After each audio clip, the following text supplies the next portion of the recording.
budget was digital and paperless this time. Even our study circle meeting too is in a digital form. Uh, while we may be missing, I think, a very critical aspect on one-to-one physical interaction, which normally we have in our classroom type study circle meeting. But by now, I think we all have learned to interact over chat box during this period. And as Ashok Bhai rightly mentioned, we will make use of the chat box for any questions and queries, and which we can pick up at the end of the session. Now, in this year's budget, two important things are noticeable. Number one, that there is no additional tax burden cast on the taxpayer.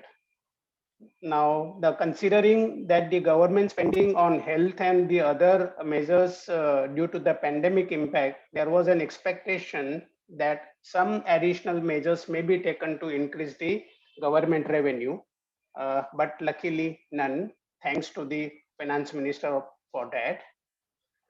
Secondly, uh, you would have noticed that in this budget, quite a few provisions are made applicable from current financial year, that is 2021. Even before the end of the financial year, the provisions will become operative. And in that sense, it may be considered as a retrospective in nature. This act of finance minister, appears to be contrary to this government's policy that they will make no retrospective amendment. Uh, Not sure, perhaps, this may be an indirect manner of garnering the revenue basis back of envelope calculations of the impact of the proposed amendment. That could be perhaps one reason, but we don't know why this has been made as a retrospective amendment. Be that as it may, let us consider some of the significant amendments for our discussion. Since amendments are too many, I have taken liberty to select few of them for discussion purposes, keeping interest of the chamber's members in mind. And with this background, let us try to consider some of the important amendments proposed in the finance bill. The first one is on goodwill of a business or profession. Now it is no longer eligible for depreciation. Now, many of us would be aware that what controversy being going on the depreciation on goodwill. Now, goodwill is a part of the definition of the intangible asset. We have intangible asset definition, which provides or includes the know-how, patent, copyright, trademark, and any business or commercial rights, etc. Now, even this definition per se does not include goodwill as an item, as a prescribed item under the definition. Now, the question had come up before the Supreme Court in Smith Securities on the eligibility of the depreciation on the goodwill. Now, the before Supreme Court, the issue was on excess consideration paid for securing reputational advantages and retaining clienteles, and it was clubbed as a part of the goodwill. And Supreme Court regarded such goodwill as the acquisition of business or commercial right eligible for depreciation. Now, pursuant to this Supreme Court ruling, there are quite a few High Court and the tribunal rulings which allowed depreciation on goodwill in connection with the transaction of the slum purchase, in connection with the transaction of the merger, following the Supreme Court ratio. Now, this is what was the position as of now. Now, what is proposed in the finance bill? The amendments are proposed in the definition of the block of asset under section 211, under section 32, and explanation 3 to 32 to specifically exclude goodwill of the business or profession from being eligible for depreciation. Now, this amendment is proposed to be effective from the current year itself, that is ongoing financial year 2021, that the taxpayer will not be entitled to the depreciation on the goodwill. And what explanatory memorandum suggests and the reasoning given for such exclusion, I will just quote from the explanatory memorandum. It says that the valuation of goodwill is dependent on value of business, which could increase or decrease depending on the various factors, unlike other tangible or intangible assets. There may not be any justification to provide for consistent depreciation on goodwill where value could fluctuate upward or downward. It is in this background that the amendments were proposed to be moved by the finance minister.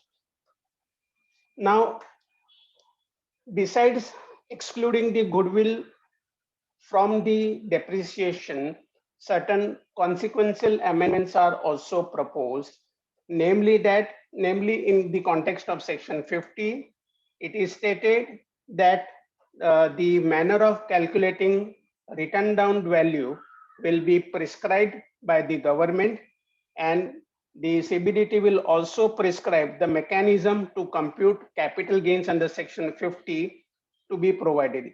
Both these things will be provided by CBDT in a case where taxpayer who had claimed depreciation in the earlier financial year 2019-20, for such type of the taxpayer with a view to either exclude the goodwill from the block of asset or with a view to compute section 50 capital gains in case if that goodwill is disposed of during the current year, then for that they will provide for the mechanism for computing WDV and section 50 capital gains. We will have to wait for such mechanism. Secondly, there is a proposed amendment under section 55 with a view to define the cost of acquisition of goodwill for capital gains purposes. Now, what are the proposal? They say that the goodwill, if it is purchased from any other taxpayer, the cost of acquisition of such goodwill for the successor will be the actual acquisition cost as reduced by depreciation, if any, up to financial year 1920. We will come to this aspect little later. Let me first complete the other two amendments also in that connection. The second is that where the acquisition is pursuant to section 49(1) tax neutral transfers, for instance, amalgamation, demerger, or corporatization of the firm by the company, etc. In those connection, if the successor is acquiring the goodwill, then the actual cost of goodwill in the hands of the transferor or the previous owner, as reduced by depreciation claimed by such person, will become the actual cost in the hands of the successor. In effect, therefore, the WDV of the goodwill in the hands of the predecessor will become actual cost of acquisition of goodwill in the hands of the successor company. And in all other cases, it would be nil, means where there is a self-generated goodwill, the cost will be nil in the hands of the successor company. Now, insofar as the second and third segment or limb of this amendment is concerned, I think that is justifiable that to have a backup amendment in section 55. If goodwill continue to remain as a depreciable asset, and if transfer were to happen under 49(1) type scenario, then in that case, under section 43 itself, the cost would have been, cost of the depreciable asset would have been the cost or WDV in the hands of the predecessor. Now, since the goodwill does not remain as a depreciable asset, and it will become a normal capital asset covered by section 49 and 55, therefore perhaps a backup amendment was required out of abundant caution to provide for the cost of acquisition of such asset after the date of amendment, where the goodwill is acquired after the date of amendment, and therefore this is perhaps reconcilable. What is not reconcilable is the first segment, namely where the goodwill is purchased from any other person. So if the person purchases or acquires the goodwill under say slum sale or such type of the acquisition by making an actual payment for the goodwill, then ordinarily the successor should get the cost of acquisition as its own cost for the purposes of section 49 read with section 55. However, and unfortunately, this limb of the provision proposes to further dilute the actual cost by the depreciation which was claimed by the predecessor up to financial year 1920. As it appears, this is an unintended lacuna remain in the law, and we hope that at the stage of enactment, perhaps it may be corrected to provide the actual cost as the cost actually incurred by the successor company. There is, however, no backup amendment as it appears in the section 43(6) clause C, which provides for the WDV, determination of the written down value of the block of asset under normal circumstances. Now, as we all are aware that under section 43(6), there are specified circumstances under which alone the value of the block can be reduced. Those circumstances are where there is a transfer or disposal or discardation or demolition of the asset that the value gets reduced from the WDV. Now, to exclude the goodwill by virtue of making it a non-depreciable asset, none of this description will help to reduce the block of asset unless there is a specific amendment carried out. In any case, if the block of asset were comprises only of goodwill till financial year 20 and 21, perhaps arguably, even in absence of the amendment in the section 43(6), depreciation may not be still available as the asset itself ceases to exist as a depreciable asset from this year. But where the intangible asset comprises of, the block comprises of the various other intangibles, including the goodwill, then ambiguity would arise on the future depreciation claim on such block of asset, as also how to identify and reduce the quantum of the goodwill from that. So those issues will continue to remain open issues unless the definition under section 43(6) is properly and amended by having a backup provision. Then the issue arises that what will happen to the claim of the goodwill, claim of the depreciation on goodwill up to financial year 1920. To our reading, this amendment is applicable from the financial year 2021, and in that sense, it is a prospective amendment. It does not impact the past years, and therefore, whatever may be the claims of the past years or the litigation of the past years may continue to take its own shape without getting impacted by this new amendment. Yes, it's another matter that government or the department may try to justify the disallowance of the claim of the goodwill, the claim of the depreciation on the goodwill by referring to the explanatory memorandum. But those things, perhaps court will have to take the call on its merits of the claim rather than getting influenced by the proposed amendment. Now, what are the likely implications of this amendment? Since the amendment is carried out from the current financial year, there is likely to be a shortfall in the advance tax paid till December 2020, because the advance tax would have been paid at that point in time on the premise that the depreciation on goodwill will be available. But since the proposed amendment will be effective from the current financial year, the people will have to make a revised estimate and try to catch up the balance advance tax in the forthcoming 15th March installment. However, if depreciation on goodwill would have resulted in any unabsorbed depreciation in the earlier year, the taxpayer will be entitled to claim benefit of set-off of that unabsorbed depreciation in the forthcoming years under section 32(2), and that aspect is not getting affected on account of the proposed amendment. Now this takes us to the next topic, where also the amendment is proposed to be effected from the current financial itself, is regarding the slump sale taxation or slump exchange taxation.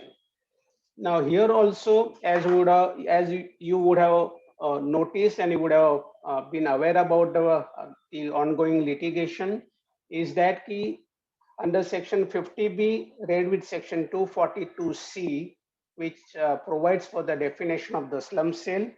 Generally, the capital gains taxation arises on the transfer of the undertaking by way of slump sale.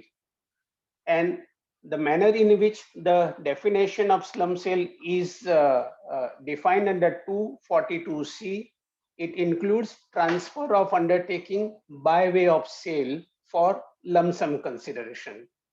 And lump sum consideration is prescribed, and the capital gains will be the lump sum consideration minus the net worth of the undertaking. This is the specific formula prescribed under 50B for taxing the transaction of the transfer of an undertaking by way of sale. Now, since the definition of slump sale specifically requires the transfer of undertaking by way of sale, the courts have taken a view that where undertaking was transferred by way of an exchange, section 50B will have no applicability, and we have Bombay High Court ruling in Bharat Bijli and Madras High Court in Areva T&D India. So because of this, the slump exchange transaction was going out of the tax net under the capital gains, existing capital gains tax provisions. Now, what is proposed? The proposal is to undo the High Court rulings. Here, the definition of slump sale is now widened to cover all types of transfer by way of transfer of undertaking by way of exchange is getting covered now. In fact, the amendment says that any mode of transfer as prescribed under the definition of transfer under 247 would now trigger capital gains taxation. The amendment is proposed to cover the slump exchange transactions, which is effected on or after 1st April 20, that is from the current year, and therefore there is likely to be impact on the advance tax payment if the taxpayer would have proceeded on the basis of the transaction of exchange being not taxable and therefore did not pay any advance tax, will have to catch up the advance tax in the last installment. And by virtue of this amendment, now all favorable precedents of the slump exchange stands overruled by the proposed amendment. One will have to be very careful that if the transaction is considered to be a transaction of an exchange, then the taxation is likely to arise with respect to the fair market value of the asset received and not at the agreed value. That is the consideration which one will have to bear in mind while computing the capital gains tax in the hands of the seller or the transferor of the undertaking. Another important aspect of few of these amendments is on the interest levy under section 234C for the advance tax installments being paid during the financial year 2021. Now we have seen the two amendments. Both these amendments are retrospective in the sense they are made applicable from the financial year 2020-21. We will also be taking into consideration a couple of other amendments here in a short while, where those amendments are also effective from the 1st April 2020. So as a consequence thereof, the advance tax installments paid till 15 December are likely to fallen short of, because at that point in time, taxpayer did not contemplate, and understandably did not contemplate the proposed amendment. Therefore, those taxpayers will have to catch up the balance advance tax by 15th of March 21. Uh, Unfortunately, there is no backup amendment under Section 234C to relieve the taxpayer for default in the past installments, which we believe it is unintended and maybe I think likely to be getting cured or covered up in the at the enactment stage. But suppose if amendment were not to come, is there any way where the taxpayer can defend its interest liability under Section 234C? Now, here the arguments for defending the liabilities could be that these amendments are undoubtedly of a retroactive nature or retrospective nature, and which will definitely impact the transactions which are concluded during the financial year before the date of budget, and therefore to that extent it is retrospective in nature. Some of these amendments or some of these issues, say for instance, goodwill on depreciation or taxation of a retired partner, these are all covered either by the Supreme Court ruling or the favorable jurisdictional High Court ruling till date. And we have one CBDT order of 2006, which provides for the waiver power to the CBDT in an event if the issue is either covered by the Supreme Court ruling or by the jurisdictional High Court. And because of the retrospective amendment, there is a reversal of these rulings, making liable the taxpayer on the transaction. Then CBDT has power to waive the interest under Section 234C on application being made to the CBDT. And courts have construed this circular of 2006, in a very liberal manner by suggesting that whenever circumstance is getting nearby covered by whatever prescribed under 2006 order, then CBDT is bound to give waiver of such interest if the taxpayer applies for the similar waiver for his own position. This takes us to a couple of small amendments under Section 43CA, read with Section 56 to 10, where this safe harbor delta is increased to 20%. Now, you all may be aware that presently under 43CA, when the developer transfers the stock in trade or sells the stock in trade, be it a residential flat or commercial units, then the ordinarily transaction, if it happens below the stamp duty value of the property, then the stamp duty value of the property generally becomes the sale consideration for computing the business income. And in the having regard to the recent amendment, the legislature has provided 10% delta in the value of the stamp duty and the actual consideration, so as to continue to be made liable on the actual consideration. Say for instance, stamp duty value is 110, and if the developer executes the agreement for rupees 100 on account of the prevalent market price, then as per the amendment, the last amendment, person will be able to continue to offer to tax the business income with respect to 100 rupees. He need not substitute the stamp duty value of 110 in that scenario. Now, this delta of 10% is proposed to be increased to 20% in certain prescribed circumstances and for certain prescribed transactions.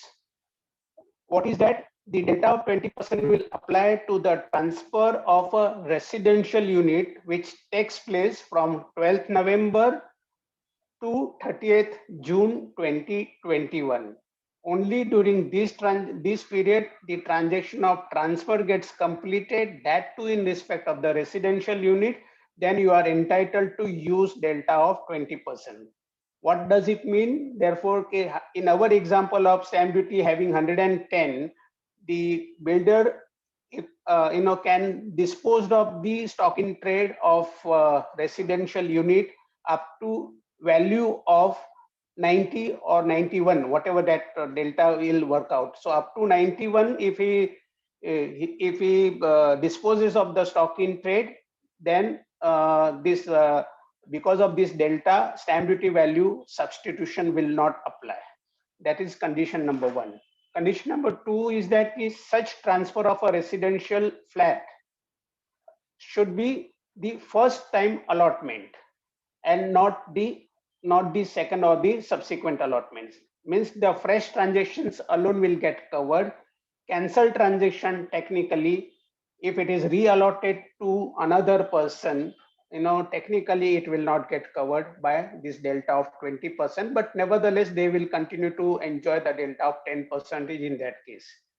And lastly, the consideration received or accruing as a result of the transfer does not exceed INR 2 crore. So only small value transactions are only protected, and the large value transactions can continue to get governed by the existing law of 10% delta in that case. The intent is stated to enable the real estate developer to liquidate their unsold inventory at a lower rate to the home buyers. And consequential amendment, backup amendment for the purchaser is also made along the same line under section 56 to 10 of the Income Tax Act.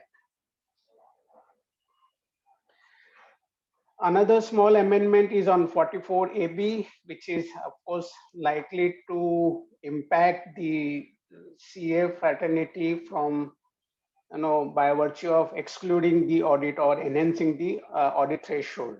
Now, as you all are aware that ordinarily where the total sales turnover or gross sales exceed 1 crore in any previous year, tax audit requirement gets triggered.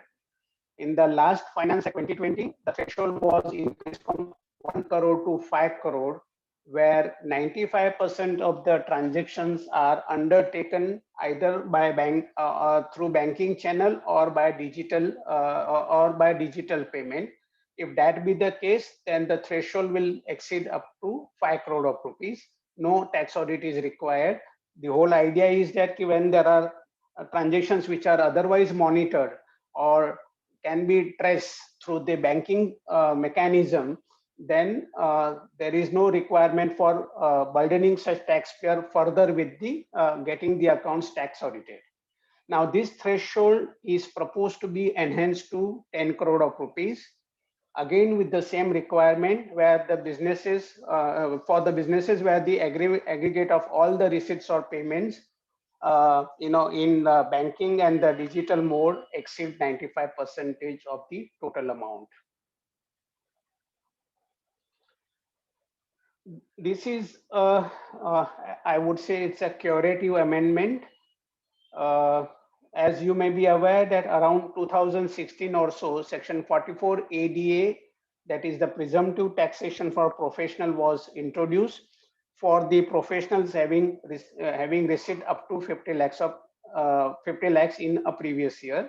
And in such a scenario, the presumptive income could be 50% of the total gross receipts, or if higher amount is earned, then such higher sum.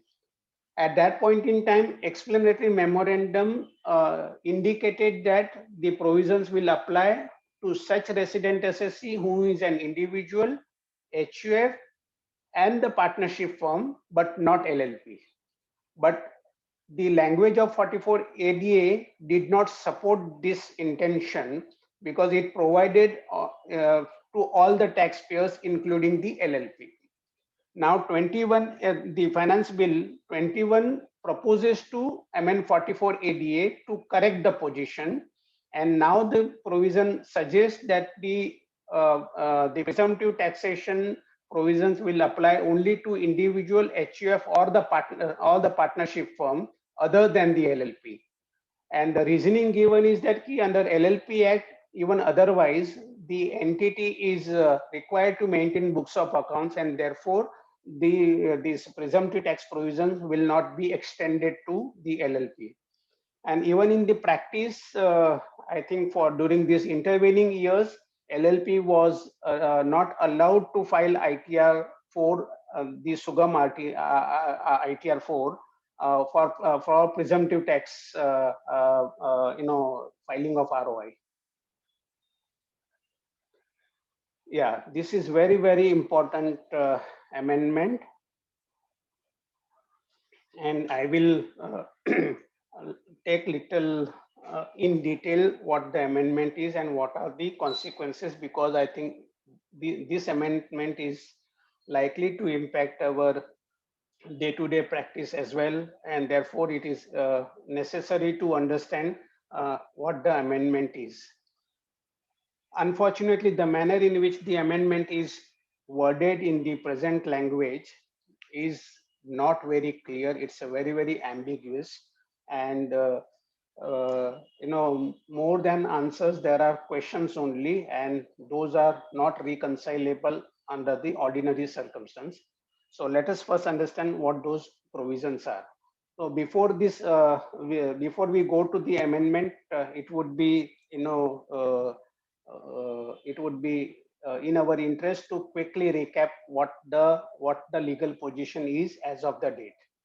We are aware that section 45(4), which provides for the capital gains in the hands of the firm, suggests that where there is a transfer of a capital asset by the firm to the partner by way of distribution, on dissolution, or otherwise, firm is exposed to capital gains tax with respect to the fair market value of the asset as on the date of the distribution, minus the cost of the returned value in the hands of the partnership firm.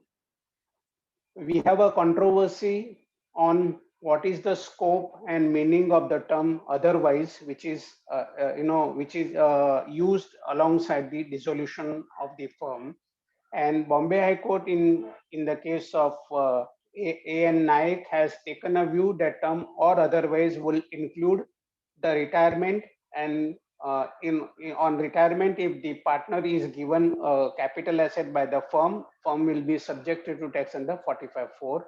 However, a contrary view was expressed recently by Madras High Court in National Companies case, and according to that High Court ruling, the distribution on retirement will not get covered by 45(4). Correctness of rulings is not the subject matter of today's discussion, but this is what is the position so far as the partnership firm is concerned.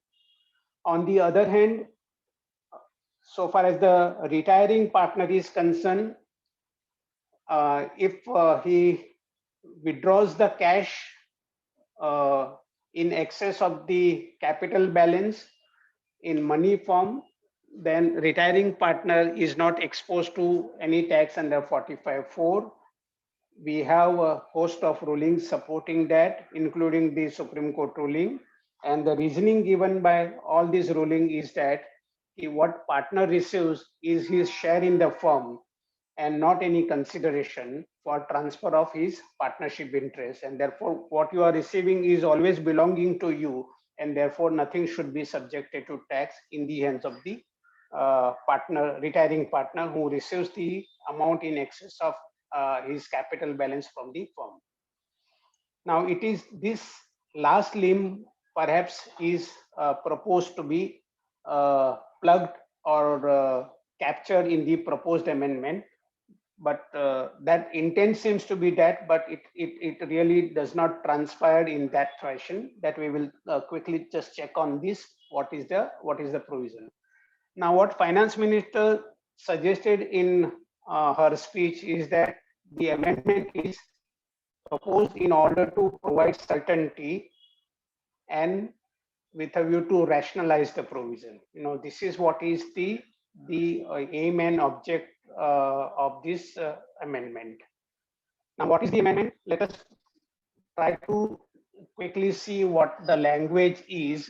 This table virtually reflects the compartment of the proposed amendment so as to understand what is the scope coverage that they are proposing in this present amendment.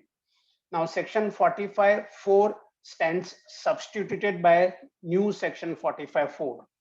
The first side of the table, it applies when it triggers, it says that where a partner receives during the previous year any capital asset at the time of dissolution or reconstitution of the firm, which represents the balance in his capital account in the books of such firm at the time of its dissolution or reconstitution. Then, who is taxable in that case? Then the profits or gains arising from the receipt of such capital asset by the partner shall be chargeable as income tax of the firm under the head capital gains. So the profits and gains arising to the partner will be subjected to tax in the hands of the firm as capital gains. What will be the year of taxation? It shall be deemed to be the income of such firm of the previous year in which such capital asset was received by the partner. Received by the partner will be the year of taxation. And what will be the computation? Then this 45(4) overrides all other provision. It says that notwithstanding anything contrary contained in this act, for the purposes of section 48, fair market value of the capital asset on the date of such receipt shall be deemed to be the full value of consideration received or accruing as a result of the transfer of such capital asset, and the cost of acquisition of the capital asset shall be determined in accordance with the provisions of this chapter, means the capital gains tax chapter. Namely, if it is a non-depreciable asset, cost means the cost of acquisition, including substitution, including the substitution of fair market value as of 1st April 2001. And if it is a depreciable asset, it could be WDV. The 45(4) by and large is along the lines of the existing 45(4) to tax the firm with respect to the fair market value of the asset, which is subject matter of transfer to the partner, retiring partner, and the cost of acquisition as is applicable in the hands of the firm should be allowed as a cost of acquisition so as to work out the capital gains. Here, 2 or 3 things are are ambiguous, and I know we are not able to reconcile what it is. Number one, that it says that the asset should represent the balance in his capital account. Now, what is the scope of that? We have taken one case study to understand what could be the normal understanding of this provision, but that understanding need not necessarily be the only way in which it is to be seen. So one will have to understand the expression which represents the balance in the capital account, that is capital account of the retiring partner. And what will happen if the balance happen to be negative balance, whether 45(4) will apply, not apply, will be another issue. Thirdly, everything is connected to the receipt by the partner. As against 45(4), present 45(4) indicates transfer by the firm to the partner. So there is a shift of charge from transfer to the receipt by the partner. That we will again consider when we go further on that aspect. This is what all about 45(4). Some other aspect we will take it little later as we progress. And therefore, now let us move to what is the second limb. The second amendment is on 45(4)(a). New 4(a) section is proposed to be introduced in the capital gains tax provision. What it says? It says where a partner receives during any previous year any money or other asset at the time of dissolution or reconstitution of the firm, which is in excess of balance in his capital account in the books of the firm at the time of dissolution or reconstitution. Then in respect of such money or the other asset, any profits or gains arising from this money, such money or the other asset shall be chargeable to income tax as the income of the firm under the head capital gains, and shall be deemed to be the income of the rest of the things are fine. Means the year of taxation will be the year of receipt by the partner, and computation will happen with respect to the value of money or fair market value of other asset as the consideration minus, this is interesting, minus the balance in the capital account of the partner in the books of the firm at the time of dissolution or reconstitution. This will constitute as deemed cost of acquisition. So 45(4)(a) on a prima facie reading seeks to cover the receipt of money, which hitherto was not taxable in the hands of the partner. Now they want to tax it. So far, so good, fine. And you will be entitled to get deduction of the capital balance lying in your capital account, and therefore this transaction is now becoming taxable by virtue of 45(4)(a). But it doesn't stop there. It says that it can also apply in the case of other asset. Now, what is the scope of other asset?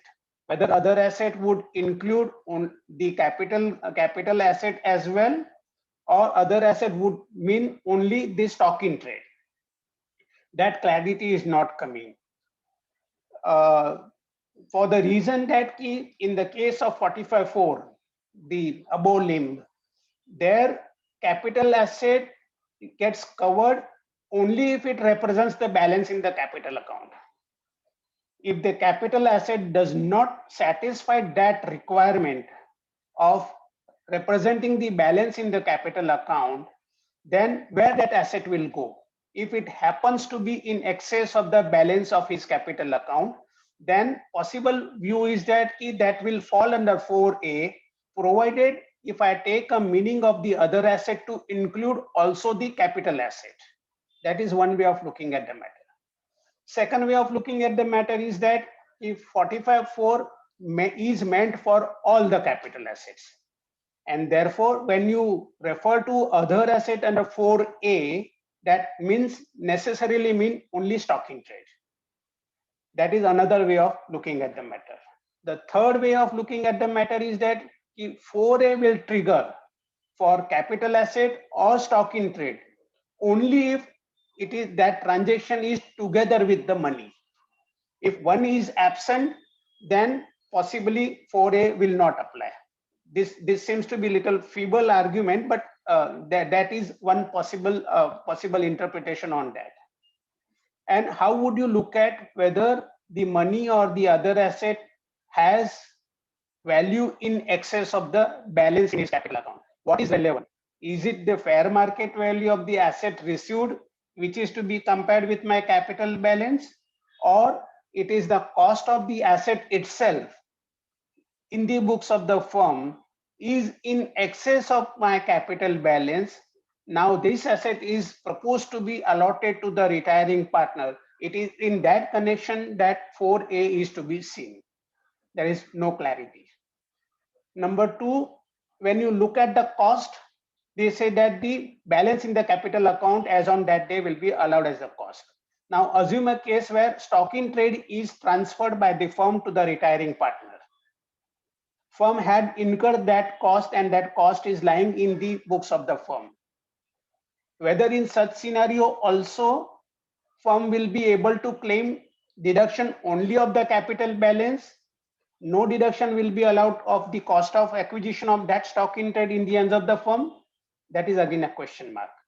And there seems to be no reason why firm should be denied benefit of cost of acquisition, actual cost of acquisition of that asset while transferring that asset to the firm.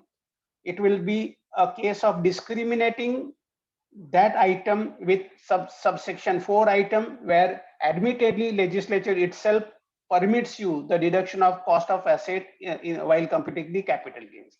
So those things are also not getting reconciled easily. So this is what is the comparison given between the erstwhile 45.4 with new 45.4 and 4A. And noticingly, there is one additional provision under 45.4A, which says that in case where money value is paid to the retiring partner. Now, retiring partner had capital of 10 and he is paid 1 lakh of rupees. That is, the excess 90,000 is determined to be payable in accordance with the partnership deed terms of the partnership deed by considering the revaluation or the appreciation in value of some other assets. Those other assets are not transferred, only money value is paid. Then there is one good backup provision made under 45.4A that in such circumstances, whatever surplus value is paid to the retiring partner will constitute cost of acquisition of the other assets of which the revaluation was considered, so that when the firm disposes of those assets in future, firm is not exposed to double taxation with regard thereto. So that is again a good and welcome provision so far as this proviso to section 48 is concerned. Now, let us try to understand what is 45.4 and 4A. As I say that this is a very, very simplistic case study, just with a view to understand and try to understand what is the intent of 45.4 and what is the intent of 45.4A.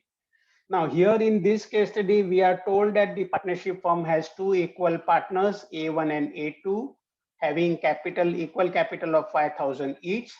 And this capital is represented by a single asset being land of 10,000 rupees. The fair market value of that land is 1 lakh of rupees. Firm stands dissolved for whatever reason, when its purpose is frustrated, and therefore firm stands dissolved. And on dissolution, the land is distributed equally between the two partners. Now, how 45.4 will apply under the existing tax provisions and how it will apply under the proposed tax season.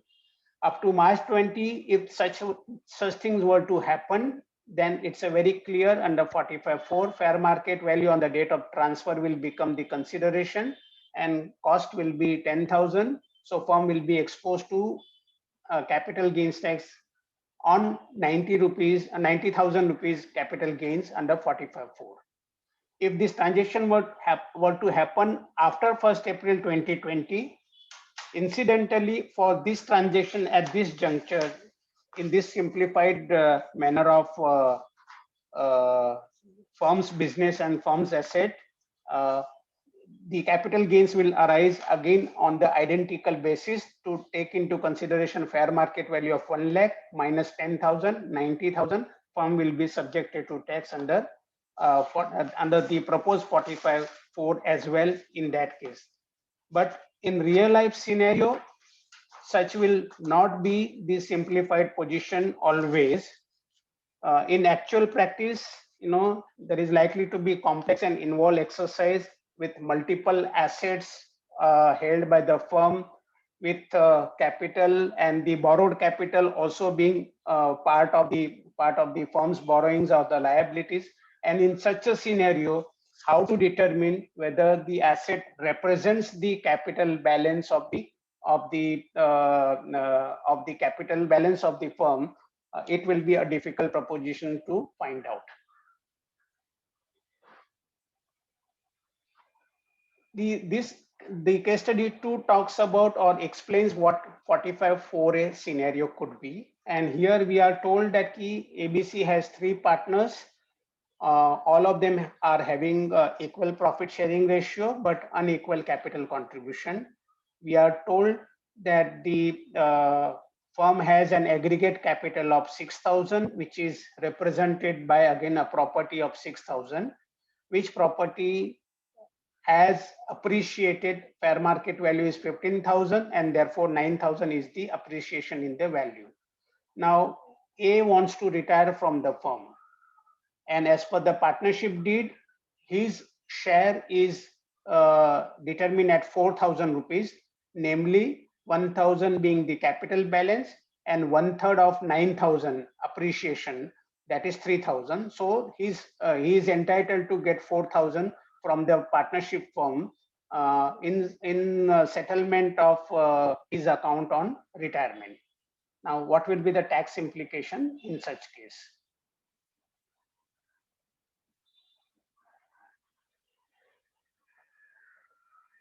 If such retirement were to happen before March 2020, before the proposed amendment, then cash received by the retiring partner is not liable to capital gains in terms of the host of the rulings, including Supreme Court ruling, because what the partner received is always belonging to him, and he does not make any transfer when he retires from the firm. On that principle, neither the firm would have paid tax because firm has not transferred the capital asset, firm has given a cash payment, and the recipient partner is also not subjected to tax.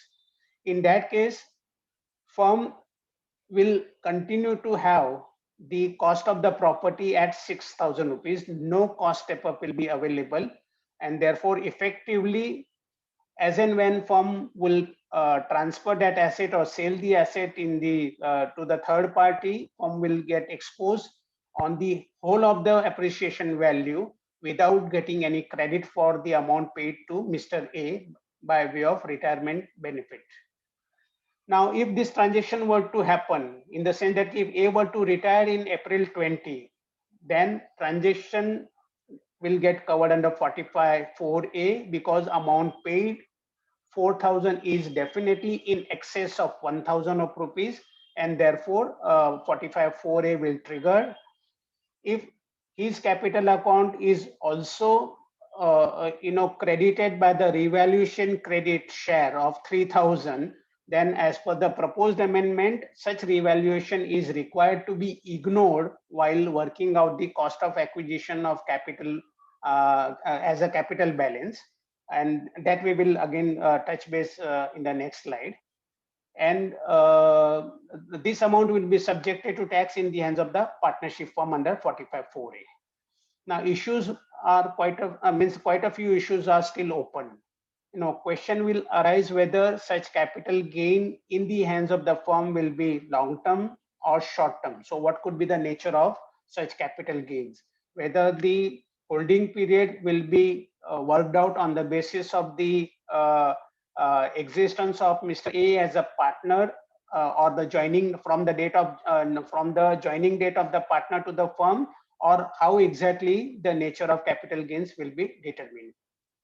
As we said, under 48(3), suitable cost step up is available to the firm. Here now for the firm, the property which historically for which historical cost is 6,000.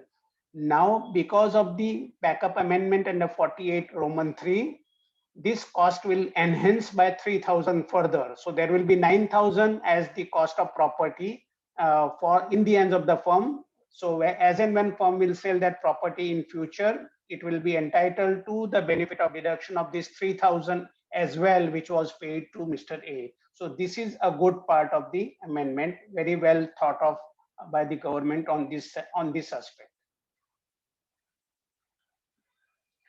While determining the capital balance as the cost of acquisition for deduction, the proposed amendment says that the capital balance should exclude revaluation of any asset on account of the self-generated goodwill or any other self-generated asset. So that revaluation credit is required to be excluded while determining the capital balance. And as a result thereof, question will arise if the revaluation was made 10 years, 15 years, 20 years before. So how would a person be able to identify and exclude that from the capital balance? Yes, that will be a challenge on that unless a proper record is maintained and even department is aware about that. There could be some practical issues arising out of determination of the exact capital balance in such case.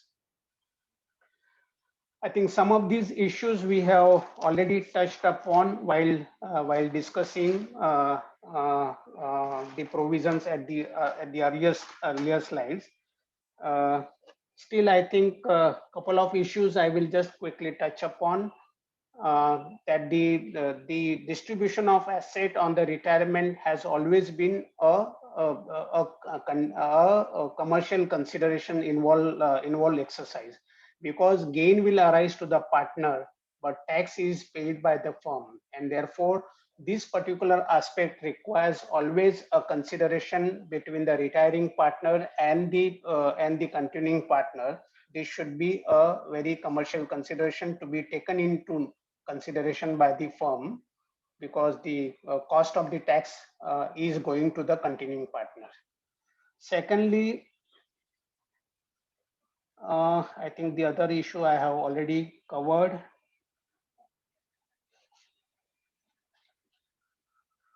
Yeah, in case of a negative capital balance, how 45(4)(a) will operate, in the sense that suppose if the capital balance is negative 10,000 of rupees and person is retiring, and such person is paid by the firm 5,000, another 5,000 rupees, whether 45(4)(a) will be restricted to the 5,000 actually paid, or it will amount to net effective gain of 15,000. 5,000 minus capital balance means minus plus, so it will become 15,000. That could be again an open issue in that scenario. As we noticed earlier, the 45(4) and 4)(a), under both this proposed provision, charge is linked to the receipt by the partner from the firm in any previous year. Now, as compared to that, under existing 45(4), it was linked to the transfer of a capital asset by way of distribution. Now, issue will arise whether, in absence of any amendment to the definition of the transfer under 247, whether charge is validly created under 45(4) or 4)(a). Presently, I think the present scenario is that when the receipt is by the partner, then courts have taken a view it does not result into any transfer of capital asset by the partner. The amount realized does not represent the consideration received by the partner, and therefore partner has received or gain. There is no profit or gain so far as the partner is concerned when he receives something from the firm. Now, having regard to this scenario, whether was it or was it not required to provide for the backup amendment in the definition of the transfer, so as to overrule or take care about these propositions which are well settled by the courts. So that is an open question remain that is to be considered, and we'll have to wait for the final enactment, how the provisions are taking shape therein.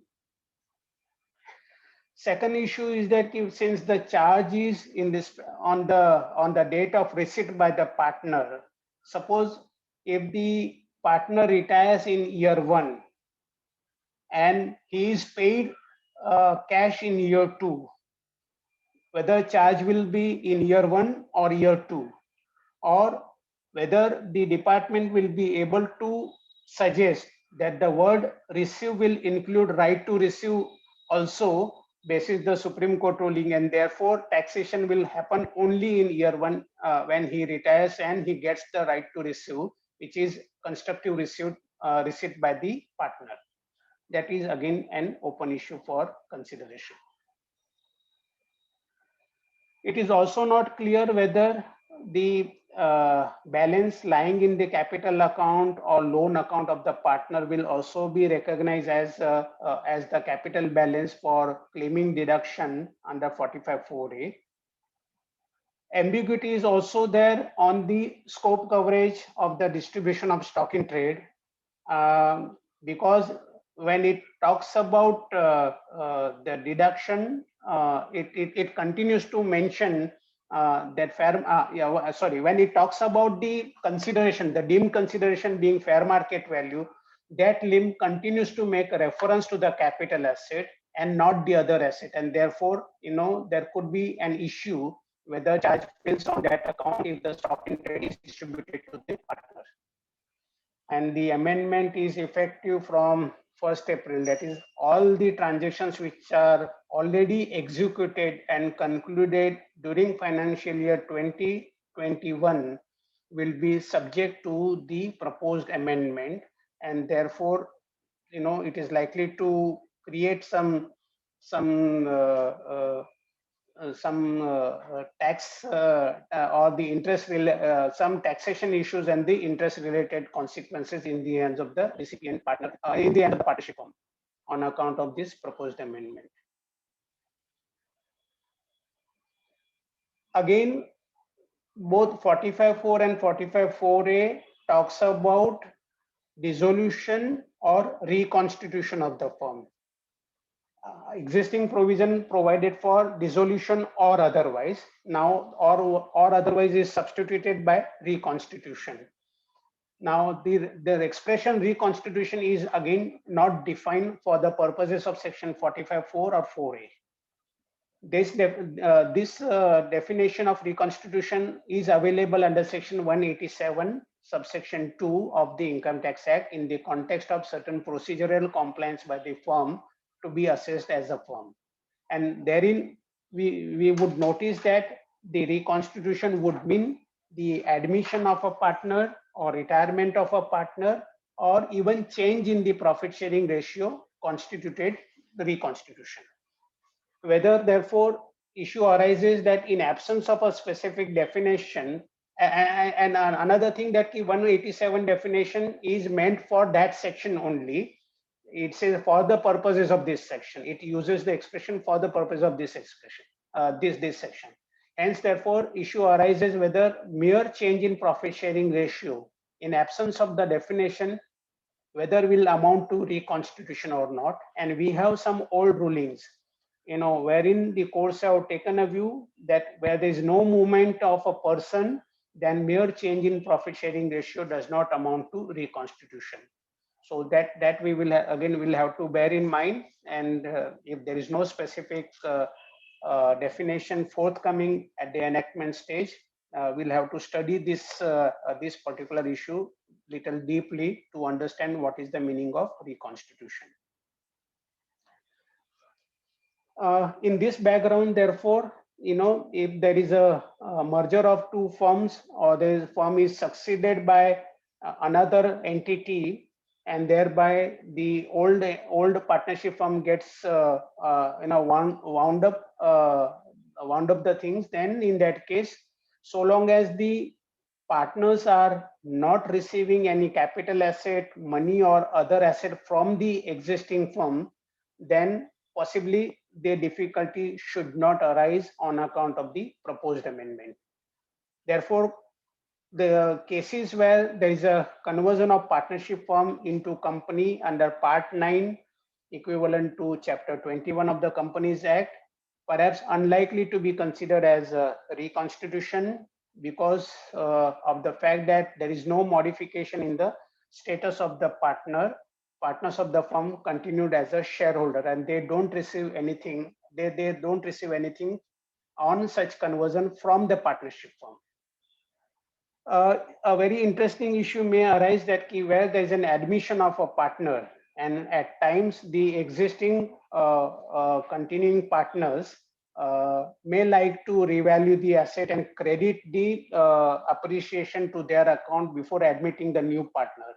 Suppose having credited that to the old partner's account, and if the partners withdraws the cash from the firm, whether 45.4 or 4a will trigger is again an open issue in that circumstance.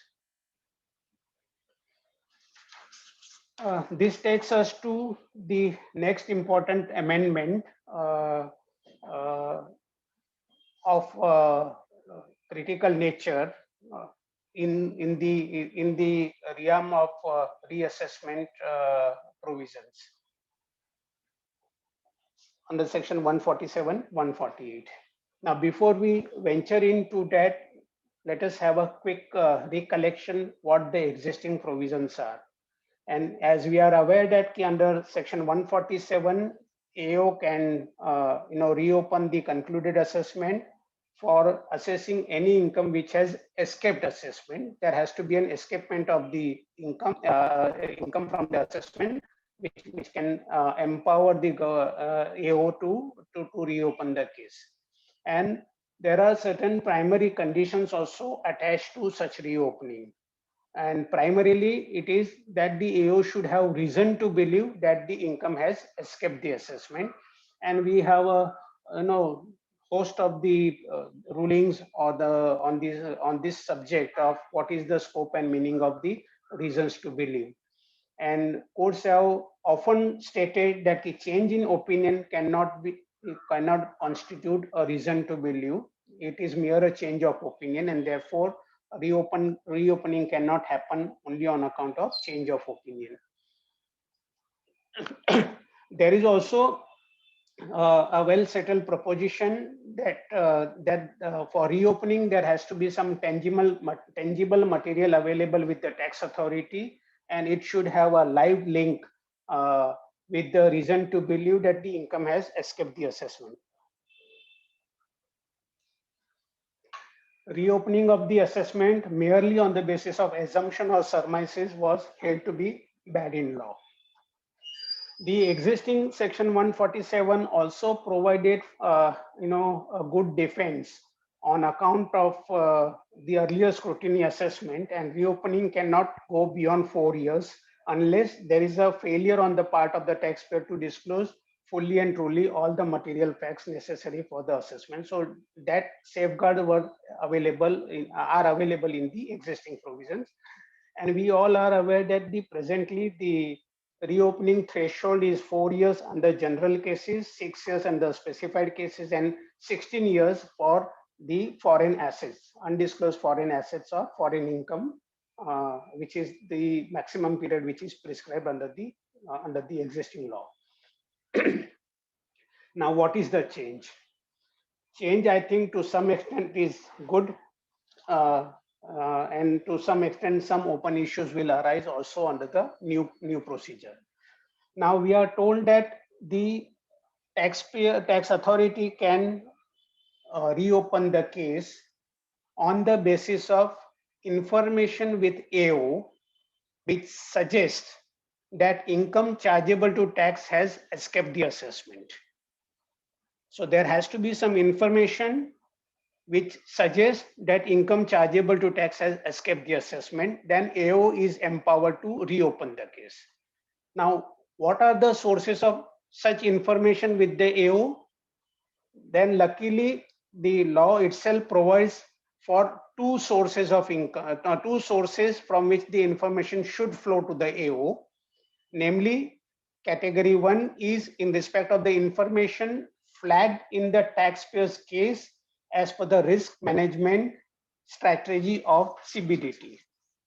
It should be strictly in terms of the risk management strategy of CBDT, that is category 1. And category 2, the final objections raised by CNG in the taxpayer's case. Controller General of the government audit, if in that final objection, if any arises, then that could be the source of information which will enable the AO to reopen the case. Now, suppose if case falls either under category 1 or category 2, then now law provides for a specific procedure to be undertaken by the AO that we will touch base in a minute. But before that, what is this category 1 and category 2 information? Now, what is the risk management strategy of CBDT? Presently, I think there is no clarity on that. We are not aware what it could be, but as it appears that the likely information, this is likely to be information based, and the source of this information with the income tax department could be multifold. It could be all those reporting requirement or reported information under section 285BA.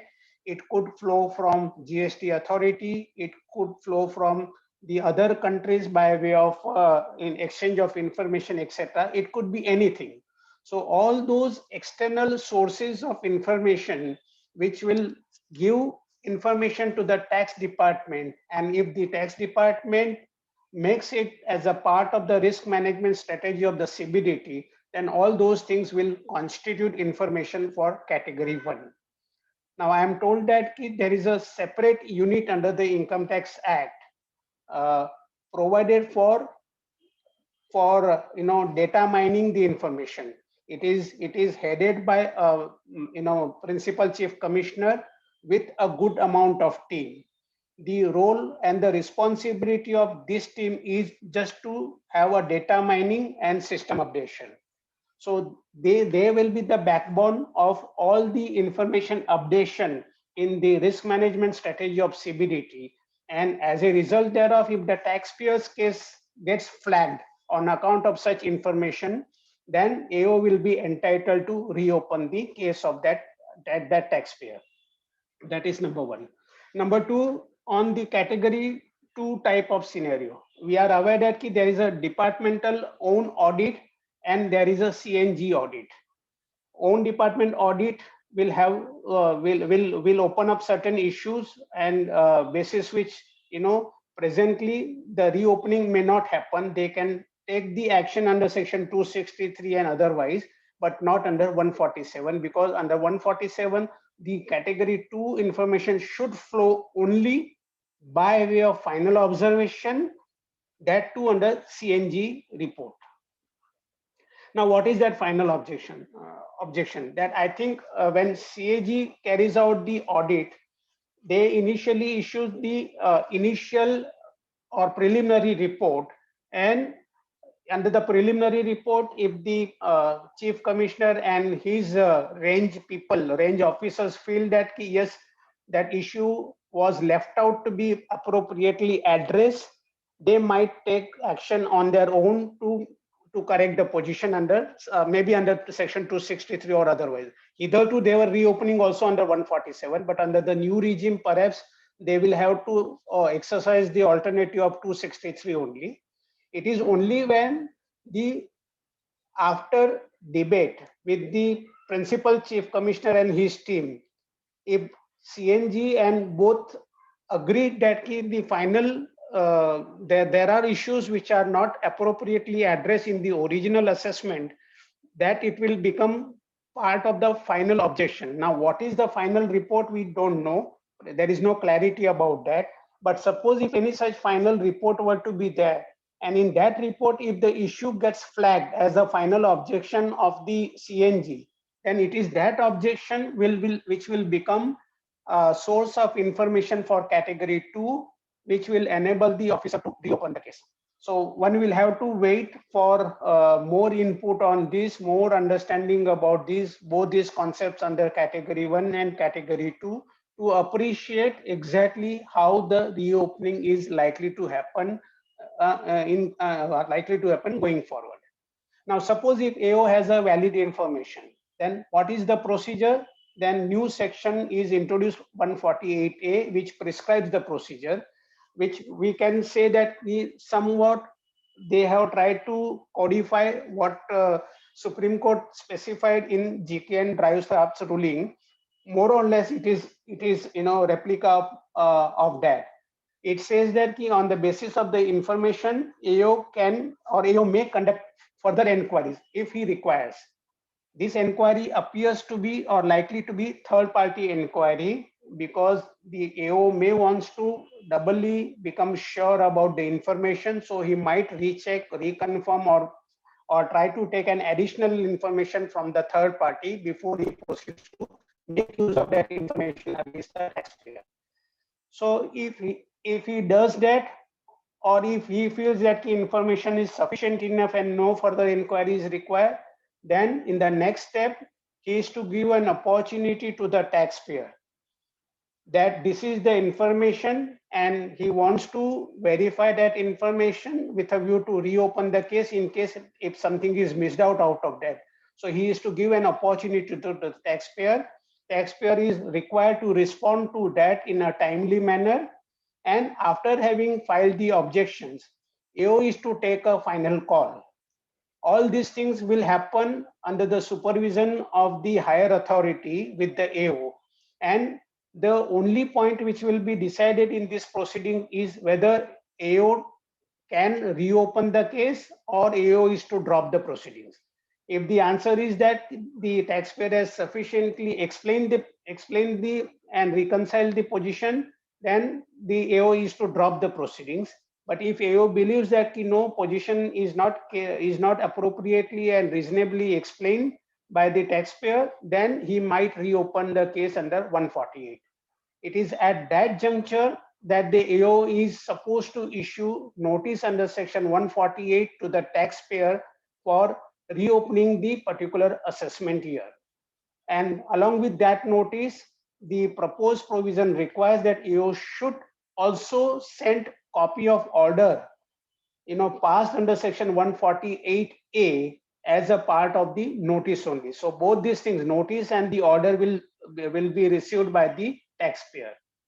Now at this juncture, let us pause for a moment and just ascertain up to which number of years the AO can issue or reopen the case.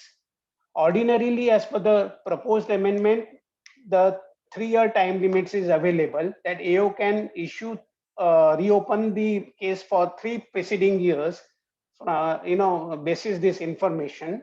But if the AO also has in its possession books of account or other documents and income escaped the assessment represented in the form of the asset, and such income exceeds 50 lakhs of rupees for that year, if that information is also with the AO, then AO can reopen the assessment up to 10 years. Therefore, for reopening beyond 3 years but up to 10 years, this additional condition is required to be fulfilled. There has to be an escapement of the income which is represented in the form of asset having value exceeding 50 lakhs of rupees and which is in possession either by way of books of account or some other document. If these requirements are fulfilled, then AO can reopen the assessment for 10 years, and thereafter AO can start reassessment proceedings in a faceless manner and pass the order under 147. This is what all the new procedure talks about so far as the regular cases are concerned. In case of a search assessment, there is a little change in that. I will very briefly touch upon on that. It says that the search action itself constitute information. Therefore, in such case, the reopening will be automatic for 3 assessment years. AO will not require any category 1 or category 2 information at all because the event of the search itself is considered as the information. Automatic reopening for 3 assessment years. Since it is a search case, the proposed amendment say that the 148A procedure for inquiring and giving opportunity to the taxpayer will not be applicable in the case of such matters. And therefore, on the basis of the search, there will be a direct section 148 notice being issued for 3 assessment years immediately preceding the year in which search is undertaken. Now, this is something equivalent to what is the existing position under 153A and 153C in the case of search matters, where under 153A, once the search takes place, there is automatic reopening of 6 preceding years. Now, instead of 6 preceding years, the reopening is restricted to 3 preceding years on the basis of the search itself. There will be no further opportunity for under 148A, direct 147 notice will be issued under such circumstances. It is proposed that the existing provisions of 153A and to 153D will apply only to the cases of search which are initiated on or before 31st of March 21, and these provisions will not apply to a case of search which is initiated on or after 1st April 21. And thereafter, after post 21, you will be governed by section 147 and 148 only. Even the search cases will be governed by section 147 and 148 only. And the earlier search provisions of 153A to 153D will not apply at all. So that is what is suspended now. Now, this is all about the search cases. If it were to be a survey cases, then there is small change. The event of survey itself, will give rise to the information. Therefore, again, category 1, category 2 information or source of information is not required. Event of survey is sufficient enough to reopen the 3 assessment years. But here, small change as compared to the search action is, here officer has to follow the procedure of 148A. Is to give an opportunity to the taxpayer and determine whether or not the case is required to be reopened. So that process will be available to the case of search. And thereafter, of course, if the reopening were to be beyond a period of 3 years, then the AO should have the document or books of account having information of escapement of the income represented by the asset of a value exceeding 50 lakhs of rupees. So that will continue to apply even in this case. So one noticeable point is that this 50 lakhs related threshold will also equally hold good even for the search cases. And the source of this information about 50 lakhs escapement of the asset should be only category 1 or category 2. These two cases, category 1 and category 2 alone, should throw an information to the AO that the income escaped assessment represented by asset exceeding 50 lakhs of rupees is available to reopen beyond period of 3 years. Even search action, finding under the search action prima facie of any such information in itself will not be sufficient enough to enable the AO to reopen the case beyond a period of 3 years. But I'm sure that the moment this will happen, the department will be vigilant enough to add as a category of risk management strategy so as to enable the AO to go for the larger period for reopening of such case. But this is something which is a catch presently, and we will have to, we will be able to get a clarity only if we understand what is category 1 and category 2 type scenarios on a practical front. This we have covered. Yeah, there is a backup provision made to grandfather the reopening for assessment years up to 2021 and prior assessment years. They say that the 6 years period will be grandfathered.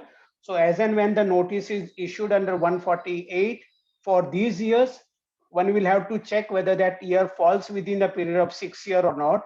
If as on the date of notice issuance of the notice, the period gets covered by 6 years period, then such reopening is permissible under the new regime as well.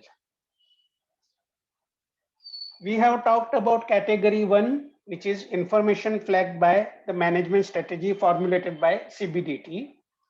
And that will become, that is likely to be, I think, risk management strategy is likely to be either on the real-time basis or at least on annual basis that will be getting updated. And as we believe that this information should have linkage with the actual escapement of the income, mere presence of information in itself will not empower the AO to reopen the case. Here is certain illustrative examples are given what may constitute information and what may not constitute information. As you are aware that any Supreme Court, High Court or tribunal ruling becomes a source of information, and if the taxpayer case happen to be contrary to that, then there is a scope to reopen the case. Any retrospective amendment will also become an information available at the time of the original assessment, but not considered by the tax officer due to the oversight or inadvertence or a mistake, is also can be considered also as an information for reopening on an illustrative basis. As against that, any audit objection, there are Supreme Court ruling, audit objection is not an information. Now, only to the extent of the final objections raised by CNG, this stands overruled because of the specific amendment. But barring that, this category of the information can continue to be governed by the old law. Note of Ministry of Law or CBDT circular providing opinion on the interpretation of the law, change in the opinion by the tax authority, all these will not constitute information even under the new regime as well. Once the assessment is concluded under section 147, 148, the taxpayer will be exposed to the penalty under section 270A as well. And certain open issues are there, whether, and that is the food for thoughts for everyone, whether the change of opinion, that theory will continue to prevail under the new regime, whether the protection for full and true disclosure by the taxpayer for reopening beyond 4 years under the old regime is available with the taxpayer in the new regime as well. And lastly, and very importantly, where the reassessment notice was issued to assess income A, but income A stands explained, AO tries to assess income B independent of income A, whether under the new regime such is the possibility. In other words, whether the Bombay High Court ruling in Jet Airways will have the applicability or it stands overruled under the new regime. Ashok bhai, we are at 7:15. Yeah. So whether should I continue or yeah, this TDS you just can keep it open for TDS 5. Sometime you can cover this TDS, then we can take question answer. Okay, sure, Yeah. sure, Ashok bhai, fine. Yeah, this is the new provision which is being introduced with effect from 1st July 21. And here we are told that the TDS will be applicable if this is the new tax withholding provision, and it will be applicable to a buyer while making a payment to resident seller for purchase of goods having value exceeding 50 lakhs of rupees in a previous year. Then in such case, buyer is obliged to withhold tax at the rate of 0.01%. Like in other provisions, here deduction shall be at the time of credit or at the time of payment, whichever is earlier. And person for paying TDS is the buyer. Now, explanatory memorandum does not provide any intent for introducing the provision, but it seems that it is with a view to broaden or deepen the tax net. The expression buyer is defined, means it will not apply to any and every person, but it will apply only to that person whose total sales, gross assets or turnover from the business carried on exceeded 10 crore mistake also to એટલું તો talkie જ નાખશે 153. Sanjay, please. Hello. Yeah, sorry.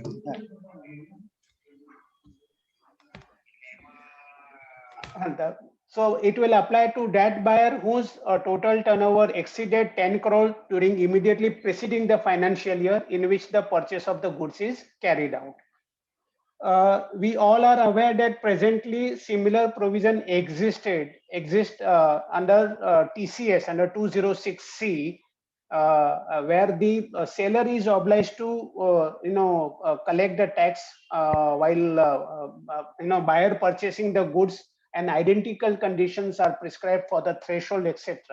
So both the provisions do exist on a simultaneous basis as of now.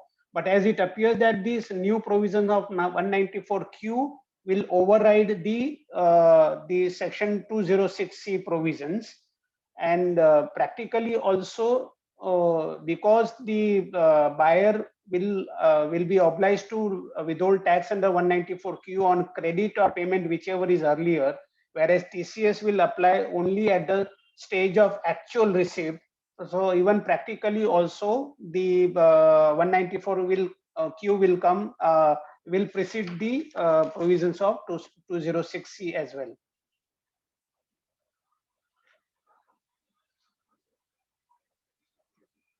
Like in any other provisions, if the PAN is not available in the transaction, then instead of 0.1% TDS, the proposal is to tax the transaction at 5% TDS and not at 20% as is applicable under 206 AA provisions. Powers are retained by the government to exempt the person from the obligation, exempt the buyer from the obligation, and issue guidelines for the removal of difficulties, which perhaps will be akin to what is done for 194O and for I think 206C. So I think along the same line, the government or CBDT may come out with the list of exclusions and the guidelines for removal of difficulties. This we have already touched upon. Okay, I'll just quickly again reiterate that. So far as the buyer is concerned, as we say that the 10 crore threshold in the preceding year of the turnover is the requirement, and transaction during the current year when the TDS will be applicable should be of value of 50 lakhs and above. TDS will apply only on excess of 50 lakhs and not on the entire transaction. Buyer could be resident or he could be non-resident. But for non-resident buyer who doesn't have a presence in India, it is likely to be notified for the exclusion. And even otherwise, such buyer can seek a defense on the ground of extraterritorial theory to defend the requirement of the procedural requirement of the TDS compliance. So far as the seller is concerned, seller should be resident for the provisions to be applicable, and limit of 50 lakh is for each seller.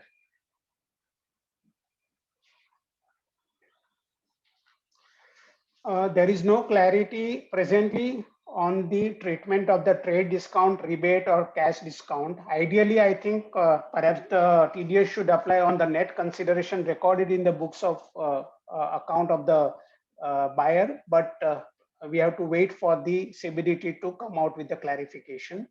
There is also an issue whether TDS will be also done up on the GST component of the purchases.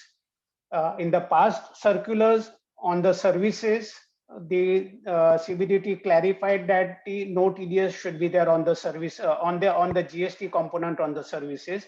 Whether the similar position will be upheld for the present proposal, one will have to wait for that.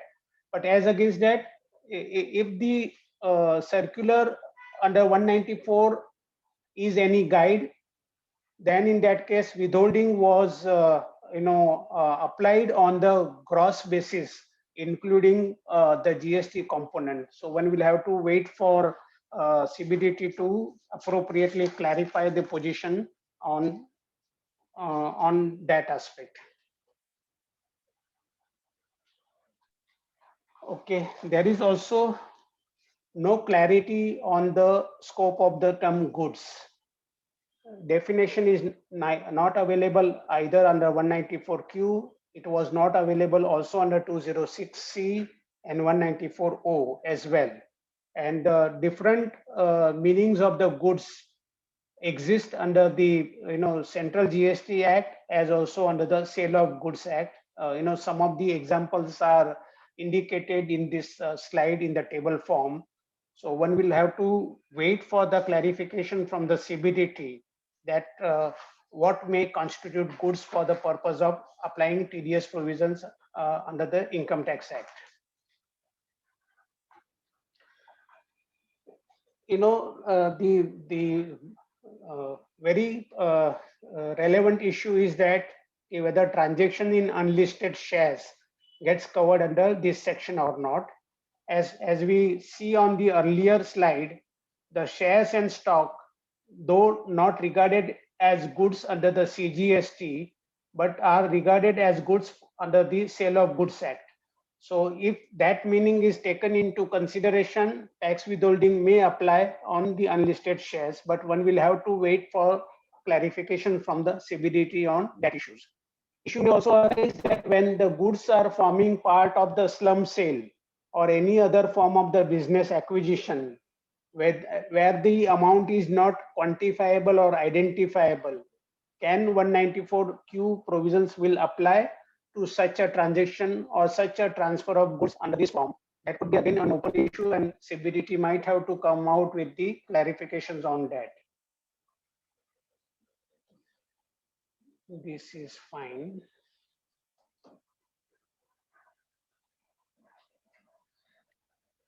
Then Sanjay, Uh, can we take question answers now? Sanjay?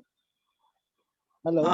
Yeah, there are only two questions from one Mr. Satyaki Shekhar. Yeah. The first one is, in case employees 12% share of EPF is 3 lakh rupees, would interest on 50,000 be taxable now? Would EPF contributed over and above 12%, that is by way of VPF, would also be covered by 2.5 lakh limits? Sanjay ji, I think this will require one to take them through what is the existing position and what is the proposal one. So Yeah, so, we can take it. So we for can the say- time being, I can then respond to him offline if he can Yeah, just yeah. connect me later on. He can Yeah. send it to us. We can ask Prabhu Correct. Bhai and Yeah, you can forward it to me. Yeah, Sure. yeah. We Then will answer that. Yeah. second one is late payment of employee share of EPF a permanent disallowance now? Yeah, 36. I think Yes. yeah, the to our understanding, the provisions of 43B read with 36(5)(a), these amendment proposed are not of a retrospective nature on the one hand, and therefore the past litigation may require to be decided on the merits of the provisions as then applicable. The matter is presently pending before the Supreme Court. High courts are divided on the applicability of 36(5)(a) and applicability of 43B to the employee's contribution covered by 36(5). And the deeming fiction created under the proposed explanation, if at all, can be considered to be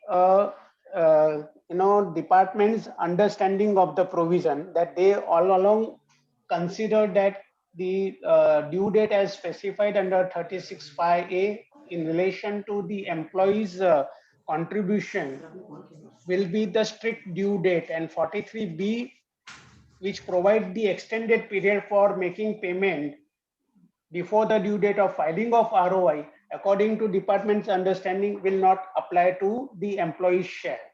And that is what they wanted to clarify in the form of the proposed explanation, and leave it to the court to take a final view basis that. So that way, the proposal certainly tried to strengthen the department's case of their understanding of the provisions of the law prior to the amendment, and the court will have to take a final call whether 43B will or will not apply to due date under 36(5). Okay, sir. That's all. There were only two questions. Yeah, this grandfathering you said in reassessment, would you explain? Hello? Yeah, Hello? sure, Ashok bhai. Yeah. So suppose if the now today we are in suppose say in March 21, and officer issues us a notice under say in May 21 for the assessment year 2017-18 to reopen the case.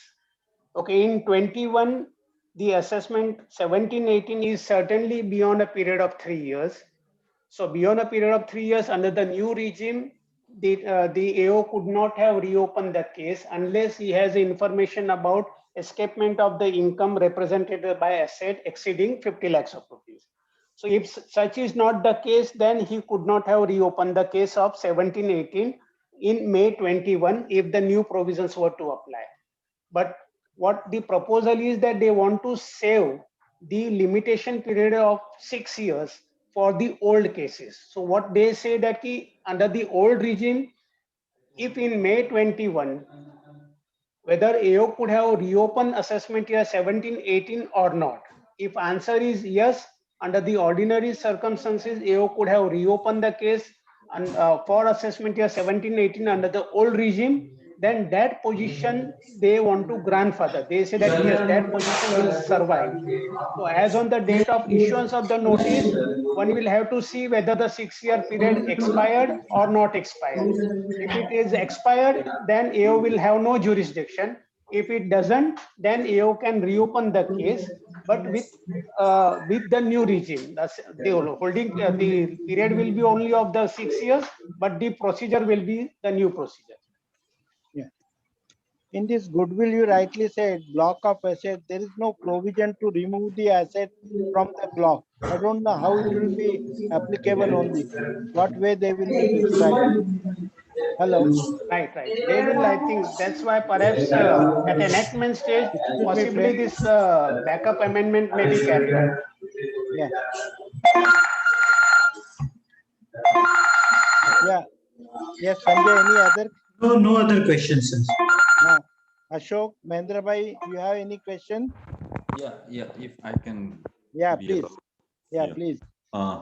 Praful bhai, we were discussing about this 43B and read with section 36(5). Right. Whether adjustment, which normally we have seen that the adjustments under section 143(1)A have been carried out, whether that will also have an impact, whether the adjustment can, which are already carried out, are good adjustments, or that can be independently said that no, this does not form part of an adjustment, so the appeals file can still be continued. Yeah, I think, Mahendra Bhai, there are two aspects to that. Prior to amendment, certainly the issue is a debatable issue, and therefore ordinarily 143(1) adjustment ought not to have been made by the AO. Secondly, if you are falling in the jurisdiction of an high court which has taken a favorable view earlier, then obviously such an adjustment is contrary to the high court ruling. So on that ground also, you have a very appeal disposal expected in your cases in that circumstance. But Praful Bhai, if you see the old law, just a devil's argument, section 224 said employee's contribution is an income, and 36(1)(5) said if you pay within the due dates specified under those laws, then only it is allowable. So how we see that? How far you Agreed. think that? I think, Ashok Bhai, that is what is precisely the issue. Yeah, I know. And therefore, some of the high courts have taken a very strict view of the matter, that a due date is defined under 36(5)(A, go by that. So even 1 day delay, that means it is a permanent loss of the deduction. No 43B will come to your rescue. So that is what one line of thinking which some of the high courts have taken that line of action. Yes, and that is what is the departmental point, that those high court rulings are correct rulings, and therefore they are waiting for the Supreme Court to rule on that aspect. Praful bhai, two more questions have come in. If with your permission, I can. Yeah. Sure. This is from Mr. Deepak Maru. The question is: suppose a partner retires and is entitled to only capital, then whether the provisions of section 45(4) shall be attracted. And to add on that, he has mentioned one more thing, that if there is a capital asset having very high fair market value, what would be the situation? Yeah. So if it were to be I'm just answering first question. What I understood to mean that if the retiring partner has a balance of 1 lakh and he takes away 1 lakh only, he is not receiving any asset, he is receiving only money value, then Correct. in that case, there are no adverse consequences under 45(4)(a) or 45(4) in that scenario.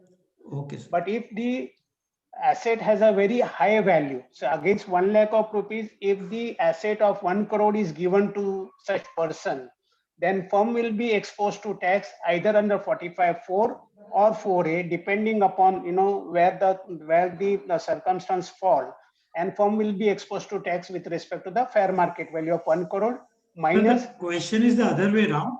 What he says is that he takes only rupees 1 lakh, though there is an asset of 1 crore lying in the firm. That should be fine. I think so long as I mean, that is what perhaps the commercially even the partners would have agreed originally in the partnership deed, that on the retirement of a partner from the firm, he will be entitled to only the capital balance and no appreciation in the value.